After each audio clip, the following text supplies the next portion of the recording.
Superman, Batman, and Robin shared the screen, but half the episodes never aired in America. What happened to the lost Super Friends that vanished before anyone noticed? The producers invented Wendy, Marvin, and Wonder Dog so kids could feel like part of the Justice League. No powers, just pure chaos. When Super Friends launched in 1973, the creators faced a strange challenge.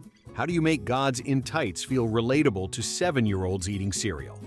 Their answer: add 3 sidekicks who had no powers, no plan, and plenty of enthusiasm. Wendy, Marvin, and Wonderdog were meant to be the every kids, a way for young viewers to imagine themselves tagging along with Batman and Superman. But things got wild fast.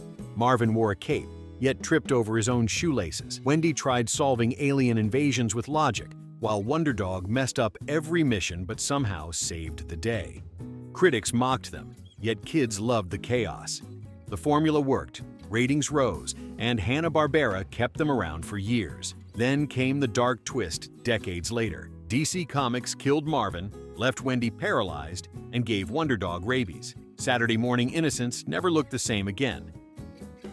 Wonderdog somehow speaks human words, though nobody in the show ever stops to ask how that's even possible. Wonderdog talks, full sentences, perfect timing, even sarcasm, and yet no one ever reacts. Superman doesn't blink, Batman doesn't question it. Wendy and Marvin treat it like chatting with a pal. For decades, fans wondered, where did this dog even come from? Some early notes hinted at a scrapped origin. He was once a failed lab experiment. But that storyline got dropped, leaving him as a talking mystery. Frank Welker, the same voice behind Scooby-Doo, brought him to life, giving the series that familiar, goofy charm. The strangest part? Wonderdog often noticed details the superheroes missed. He cracked clues before Batman, sensed danger before Superman, and somehow always got credit for nothing. For a character created as comic relief, he became the show's quiet genius. Therefore, the real question wasn't how he talked, but why everyone else stayed silent about it. Inside the Hall of Justice sat Troublert, a high-tech 70s computer that basically tattled on every global disaster. Troublert sounded like something straight from NASA. In the 1970s, computers were still the size of closets, but Super Friends gave kids a fantasy version, a talking machine that detected danger anywhere on Earth. Whenever villains acted up, Troublert flashed red and beeped like it was calling the cops. The machine became the real boss of the Justice League, telling Superman where to fly and Batman what to fix. Writers based it loosely on NORAD, the real Cold War defense network that watched for nuclear threats. Therefore, it turned the Hall of Justice into a cartoon version of American security dreams. Yet Troublert often broke down, forcing Wonder Woman to rely on intuition, whatever that meant. The best part? It once warned about a flood in Africa, then seconds later, about aliens in Kansas. No logic, just pure 70s optimism with flashing lights. Superman, Batman, and Robin had their voices borrowed straight from older 60s cartoons, giving the show an oddly familiar echo. When Super Friends first aired, many kids thought they'd already heard those heroes before, and they had. Hanna-Barbera didn't hire new voice actors. They reused the ones from earlier DC cartoons. That choice saved money but created an eerie feeling. Superman still sounded like the square-jawed hero from The New Adventures of Superman, while Batman carried the same calm tone from the Batman-Superman Hour. It gave the show nostalgia, before nostalgia was even a thing. Adults who grew up with the 60s series tuned in for comfort, while kids heard voices that felt official. However, reusing recordings came with problems. Lip movements rarely matched, and pacing felt awkward. Still, fans forgave everything because those voices, deep, dramatic, unmistakable, defined superhero sound for a decade. Therefore, Super Friends accidentally linked 2 generations with the same familiar echo that carried across Saturday mornings. Only 2 voices never changed: Danny Dark as Superman and Casey Kasem as Robin. Through every single version of Super Friends, for all the recasts and reboots, 2 voices stayed locked in time. Danny Dark and Casey Kasem carried Superman and Robin across every Super Friends era, from the bright 1973 debut to the darker 1980s spin-offs. Danny had that rich, steady tone that made Superman sound like an anchor for the entire team. He came from radio ads, where his voice sold everything from cars to cereal, which explains why his Superman always sounded both powerful and calm. Casey Kasem, already famous as the American Top 40 host, played Robin with energy and warmth. He gave every holy cow moment a mix of teen excitement and genuine loyalty. Their consistency gave fans something to hold on to as everything else, style, stories, even sidekicks, kept changing. Therefore, these two voices quietly built a legacy that defined what Saturday heroes should sound like. A handful of episodes went missing in America, but popped up in random countries like Australia, confusing fans for years. For decades, Super Friends fans traded rumors about lost episodes. In the US, certain segments disappeared after reruns ended. No tapes, no records, just whispers of strange episodes that didn't match any official list. Yet in Australia and parts of Europe, those same stories aired like nothing happened. Kids there saw full arcs involving villains. American audiences never met. The confusion came from syndication chaos. Networks often cut episodes to fit time slots, ship reels overseas, or swap stories for newer content. Therefore, some adventures survived only in foreign archives. Years later, collectors started finding them in private VHS trades, often with altered title cards or missing credits. For die-hard fans, those discoveries felt like uncovering buried treasure, proof that even a Saturday morning cartoon could have its own lost history hidden across the world. The name Super Friends was chosen to avoid appearing overly patriotic during the Vietnam era.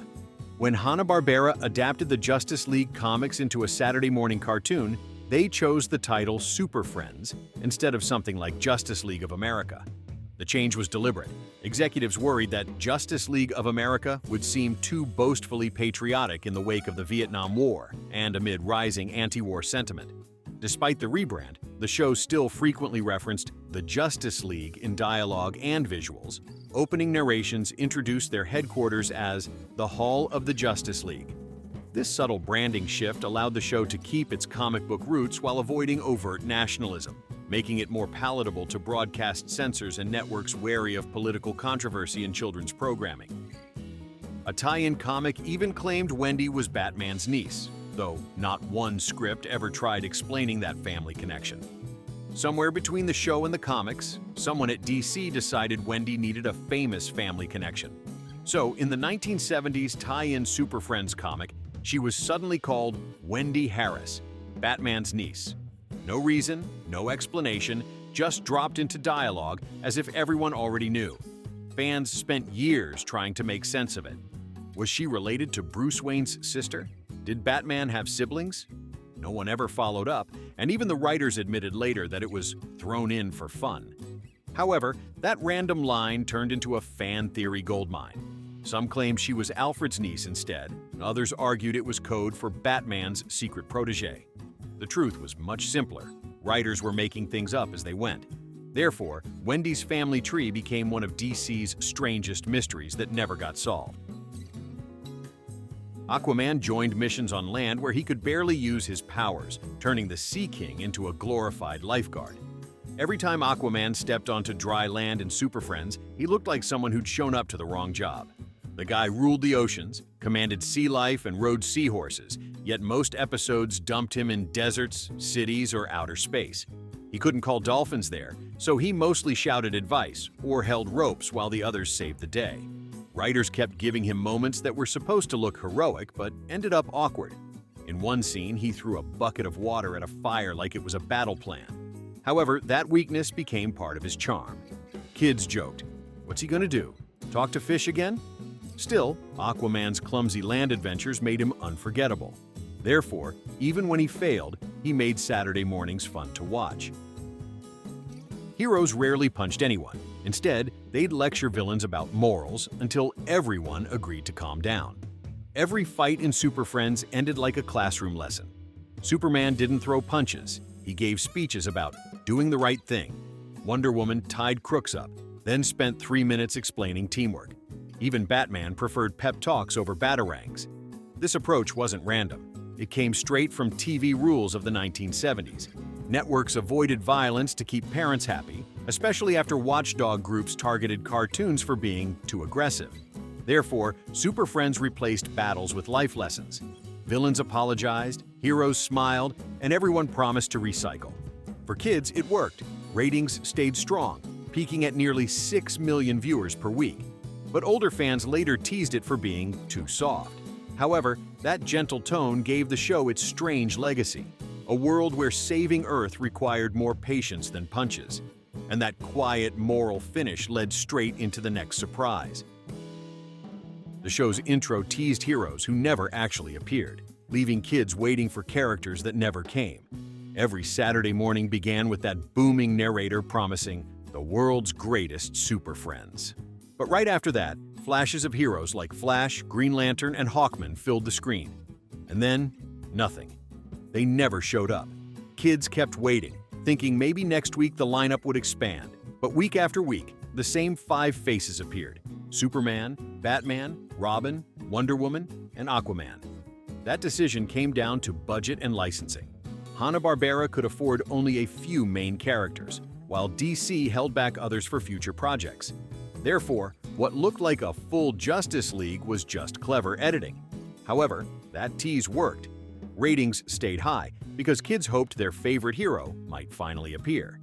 Decades later, fans still joke that Super Friends invented the slowest superhero rollout in TV history.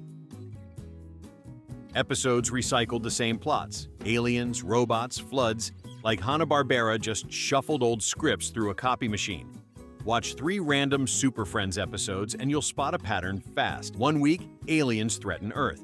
Next week, robots attack cities. Then comes a flood.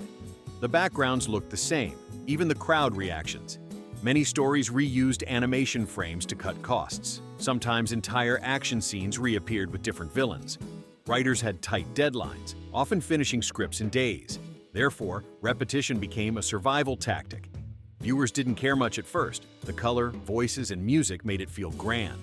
But as reruns played, fans noticed heroes solving the same crisis with the same lines. However, that looping formula also gave the show its strange comfort. Kids always knew the planet would nearly explode. Superman would fix it, and everyone would laugh at the end. That steady predictability became part of its 70s magic. Green Arrow and Plastic Man showed up once and then vanished like they'd been fired off screen. When Green Arrow and Plastic Man appeared on Super Friends, fans thought new heroes were finally joining the team for good. But after a single blink and miss cameo, both characters vanished without a trace. No farewell, no explanation, just gone. Viewers sent letters asking if they were coming back, but Hanna-Barbera never answered. Behind the scenes, the issue came down to contracts and timing. Plastic Man's rights were bouncing between studios, and Green Arrow didn't yet have his cartoon merchandise deal. Therefore, both characters were pulled to avoid legal headaches. However, their brief cameos became legend among collectors, with those scenes popping up decades later on fan forums. It showed how even one appearance could spark years of curiosity, and that one-off moment paved the way for the next major shift in tone. Storylines kept hammering on pollution, melting ice caps and oil spills long before going green was cool. While other cartoons focused on fights and gadgets, Super Friends talked about smog, waste, and deforestation. Every few episodes, heroes battled oil spills or power plant explosions instead of supervillains. The writers actually partnered with environmental groups to make sure messages hit home. Therefore, long before Earth Day became popular, this show was quietly teaching kids about real-world issues. In one episode, the villain polluted oceans to teach humans a lesson, a strange but memorable metaphor for the 1970s energy crisis. However, the message stuck. Schools even played Super Friends clips in science classes during reruns. By the end of the decade, kids who grew up on those lessons were writing letters to Congress about clean air and water. That moral mission made Super Friends more than a cartoon. It became one of TV's earliest voices for environmental awareness. The original run lasted 1 season, yet reruns filled Saturday mornings for years, shaping a whole generation's idea of heroes. Super Friends aired for just 16 episodes between 1973 and 1974, yet it somehow lived forever. CBS dropped it after 1 season, but the reruns took on a life of their own. Kids in the late 70s and even early 80s thought it was still new. The show returned in syndication almost every year, tucked between newer cartoons like Scooby-Doo and Hong Kong Phooey. Therefore, it became part of the background noise of childhood for an entire generation. Networks kept bringing it back because the numbers never dropped. It averaged millions of viewers even without new episodes. However, those constant reruns turned Super Friends from a canceled show into a legend. By the time Challenge of the Super Friends launched in 1978, the brand already had loyal fans, toys, and lunchboxes everywhere. That quiet comeback marked the birth of DC's first true TV universe. Until next time, stay nostalgic.